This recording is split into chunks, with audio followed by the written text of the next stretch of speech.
Hello everyone, I am Vibhas presenting this paper on multi-view stereo algorithm called GC-MVSNet, authored by Vibhas Sripad Joshi, MD Reza, David Crandall, and Sunghyun Chung. A consistent scene requires geometrically consistent depth estimate across different views. The consistency is checked using cross-view projections. MVS algorithms takes two broader approaches with regard to geometric consistency. First is the repeated application of geometric constraints during the estimation process, mostly used in traditional MVS algorithms. Second is the geometric constraints applied as post-processing steps, mostly used in learning-based MVS algorithms. Our work, GC-MVSNet, is a learning-based MVS algorithm. Learning-based MVS algorithms typically uses CNNs to extract multi-level features. Using these features, it creates a matching 3D cost volume. This cost volume is then regularized using 3D CNNs to estimate the reference view depth maps. Once all the depth maps are generated, in a post-processing step, all these depth maps are fused together to generate a consistent scene point cloud, which looks something like this. Such methods use geometric constraints only in the post-processing step, which leads to a limited geometric cues during the learning process and requiring longer training time to learn to reason about geometry. GC-MVSNet explicitly models cross-view geometric constraints by penalizing geometrically inconsistent depth estimates during the learning process. With explicit modeling, the model should be able to develop a better understanding of geometry, thus improving on quantitative results, and quickly learn to reason about geometry, thus requiring fewer training iterations to achieve its optimal performance.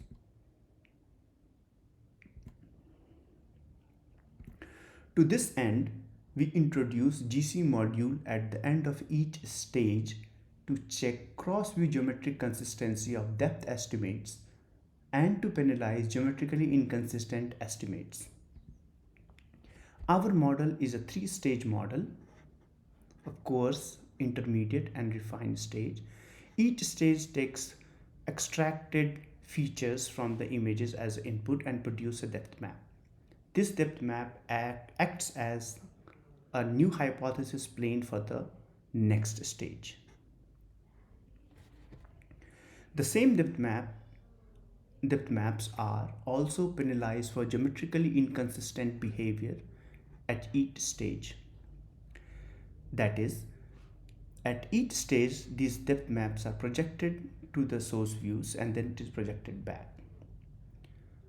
The back projected depth maps are then thresholded to collect the geometrically inconsistent pixels, which generates a per pixel penalty for each stage.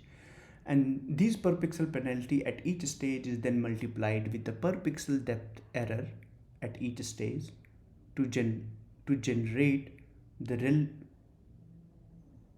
relative depth values.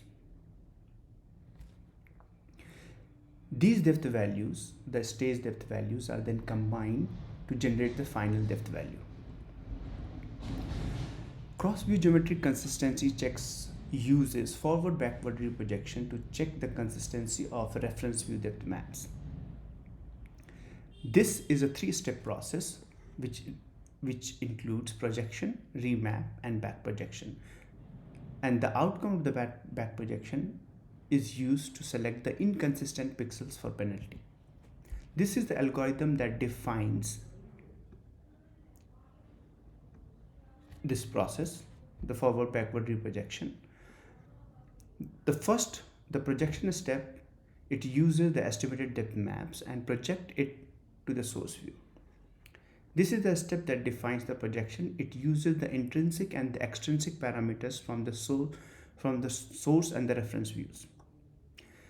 Using the XY coordinate of this projection, the ground truth is remapped and then that ground truth is back projected using the extrinsic and the intrinsic parameters of the same source view and the reference views to the reference view, where we select the inconsistent pixels for penalty. This is the complete algorithm of the GC module. For each source view, we apply the forward-backward reprojection, which gives us two values, the pixel displacement error and the relative depth difference, on which we apply two different thresholds and select the inconsistent pixel in both the fields. We combine both the errors with logical OR and then assign each inconsistent value 1 and all other value a value 0.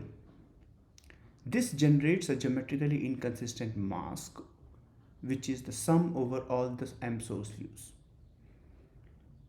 Then we take average of that mask to generate the final penalty value. The final penalty value looks something like this, which has a lot of extra penalty on the out of scope pixels. We apply a reference view binary mask to restrict its scope to the required pixels, and that generates the final penalty mask. This is the complete architecture of the GC-MVSNet, which is a 3-step process. At the end, we apply this GC module, which is multi-view geometric consistency module, which takes depth maps from each stage, the source ground truth, and their corresponding camera parameters. It generates the penalty, which is then multiplied with the per pixel depth error to generate the loss values. These loss values are then summed together to generate the final loss value. For quantitative comparison, we test our model on 3 different datasets: DTU, blended MVS, and tanks and temples dataset. On DTU, we have 2 types of results. First is using a common hyperparameter for all scene, which is general accepted approach, and on which we produce best overall and best completeness values. Second is using the scene specific hyperparameters, which is followed by GBI-net, and we produce similar result as GBI-net.